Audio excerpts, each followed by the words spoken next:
ഇല്ല വാസന, ഇത് അണ്ണനാണ് സത്യം. ഇനി ചന്ദ്രന്റെ വായന ഒരു തെറി ആയിട്ട് ചന്ദ്രൻ ഇനി സിറ്റിന്ന് പോവില്ല. ഉറപ്പാണോ? ഇത് അണ്ണനേറെ വാക്കാണ്. ഓ പോ സാർ, ഇനി ഇല്ല സിറ്റിയില്ല. ഇനി അവളെ അഡിസിനെ അടിച്ചപ്പോഴത്തേക്ക് അമ്മ അവിടെ ചെയ്തു. ഹലോ ബ്രോ, ഞാൻ നമ്മളിപ്പോ അങ്ങോട്ട് വരാം. ഓ ഇനി എവിടെ പോ ഞാൻ കിട്ടിയല്ലേ?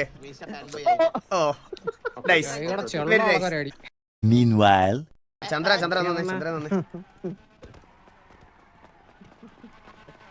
നീ നെഗറ്റിവിറ്റിയിലും പോസിറ്റിവിറ്റിയിലും വിശ്വസിക്കുന്നുണ്ടോ? പിന്നല്ലാതെ എന്തൊരു ചോദ്യം ഓ ഉണ്ടല്ലേ?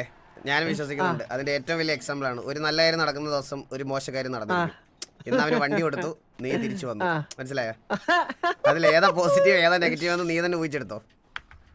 ഞാനേ ഇത്രയും നാള് അല്ല എവിടെ ആയിരുന്നു? ആ ഒരു ചോദ്യത്തിന് മറുപടി പറഞ്ഞു. എവിടെ ആയിരുന്നു? നമ്മളെ ഗ്യാങ് നമ്മള് സിയോണിന്ന് വന്നപ്പോ സംഭവം കുറെ സാധനം അവിടെ നമ്മളെ ഇട്ടിട്ടാ വന്നത്. ഒന്നും എടുക്കാൻ പോലും സംഭവിച്ചില്ലല്ലോ. ഒറ്റ രാത്രി കൊണ്ട് പുറത്താക്കിയതല്ലേ? അതാണ് ഞാൻ ലോറിയൊക്കെ കൊണ്ടിട്ട് സാധനങ്ങളൊക്കെ സേഫ് ആയിട്ട് കൊണ്ടുവന്നിട്ടുണ്ട്. ഷിപ്പിൽ ഉള്ളൂ. ഓ പിന്നല്ലാതെ കൂട്ടത്തില് ഒരു സാധനം കൂടി ഉണ്ടെണ്ണ. RDC ടൈഗറുടെ തല. നല്ല പഞ്ച്. ചന്തിക്ക് എത്ര ഓട്ടമുണ്ട് ഇപ്പൊ? അല്ല, അത് ഫുള്ള് സർജറി, പ്ലാസ്റ്റിക് സർജറി. ബെസ്സടിയൊക്കെ കേട്ടതോ മറ്റേ തൂക്കി കൊണ്ടുവന്നു നീ?